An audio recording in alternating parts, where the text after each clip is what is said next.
Time once again to take a look at what's new in Warframe this week, with, of course, the Archon hunt and being the Azura shard with, an extermination, then an interception, so fairly easy, obviously followed by the hunt from Archon Burrell. It means Chipper.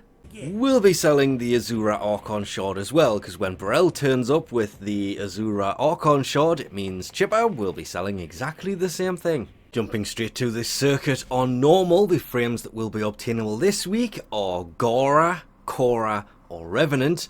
I'm growing kind of sick of them putting decent frames against each other, and this, yeah, personally I would go for Cora every time, but this is straight up just not fair. Ask me again later. Steel Path circuit for obviously the Incarnans this week is supposed to be, and is, the Torrid, Dual Toxist, yeah, I always go to say that's something else, the Dual Ichor, the Miter,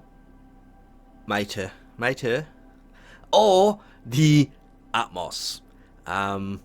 Pretty sure I got that last time, but I'm glad the fact that it actually says I have one of those, don't have any of the rest of them. The first one you choose you will get at tier 5, and the second one you will get at tier 10. And I will quickly just note, I love the fact you can see the frames and the weapons now, so when you jump into it you can see what's going to be there. If you don't like it, just swap it over to normal, do one round of the circuit, come out, go back to Steel Path, and that will have changed. Nightwave this week, however, is going to be elite acts of kill the Prophet Taker and survive for 30 minutes in Kuva survival. That one's going to be time consuming and a lot of fun, unless you get a troll host who leaves at 29 minutes and messes everything up. That has happened on more occasions than I would like to admit. Normal acts complete 8 zones of Sanctuary Onslaught, can be done in elite as well. Polarize a weapon, companion or warframe outside of the simulacrum.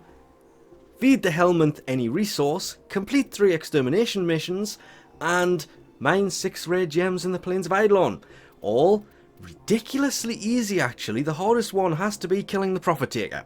The longest one has to be killing the Prophet Taker as well. Cred offerings this week is obviously going to be a lot of the same old. There is obviously a Stanax helmet, that's kind of a given.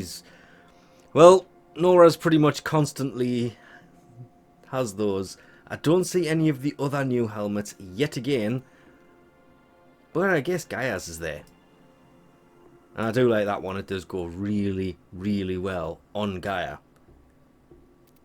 Aura-wise, there is Sniper Scavenger, Shotgun Scavenger, Infested Impedance slows down the infested, and Corrosive Projection, probably if you do not have it, always worth having that one, at least one of them, because, well, you only need one of them.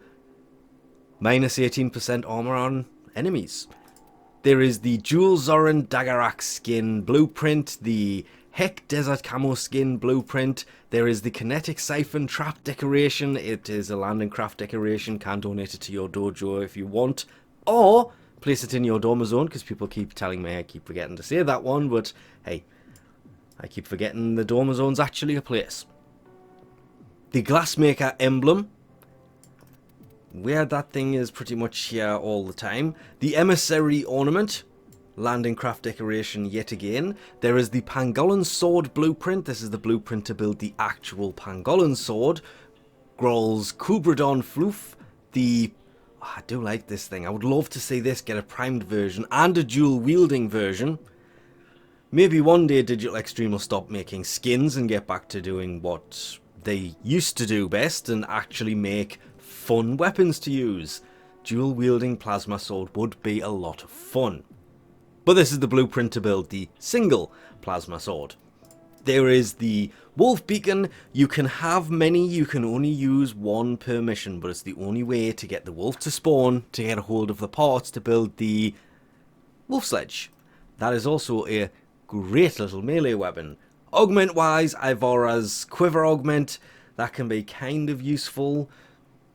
Rumbler Augment for Atlas is a lot more useful, because instead of having the 3, you summon 1. And that 1, well, you can basically control it. Brainstorm for the Grakatas, yeah, give or take. It's on headshot 100% ammo efficiency for half a second. Wish that stacked, but nope.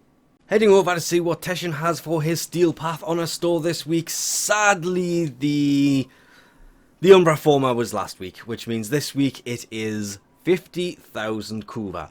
Also worth it because it's basically, well, if it costs 15 for 10,000, that's 50,000 for 55. That's about 11 steel essence each, so you're kind of saving 4 on every one. It makes sense, unlike some of the other things he brings. I just really wish they would update this so he brings some of the new in-action glyphs and some of the new stuff that really doesn't have a home, so just doesn't exist and you can't get a hold of it. They could put it in here easily enough.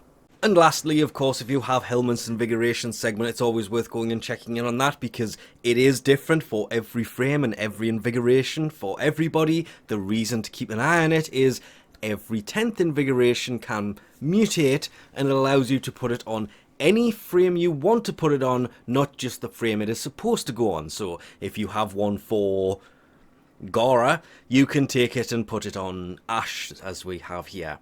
But only if you're on that 10th one and you can mutate it. And with that, we'll leave this off here. Thanks for watching, and I'll catch you next time.